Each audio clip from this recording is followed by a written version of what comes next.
que tiene también un poco que ver con el contexto cultural donde están las comunidades. Si tú ves un bordado, puede tener flores, puede tener pájaros, incluso ciertos elementos que últimamente, por ejemplo, se han introducido como jeroglíficos, por ejemplo, ¿no?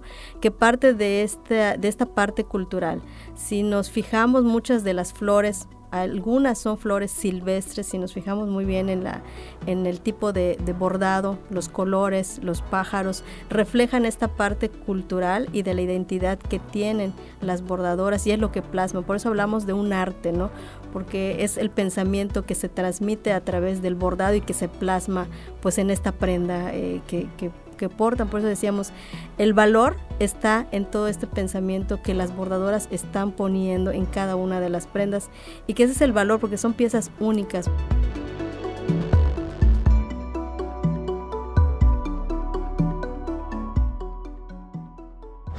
Renacimiento Maya, Gobierno del Estado 2024-2030.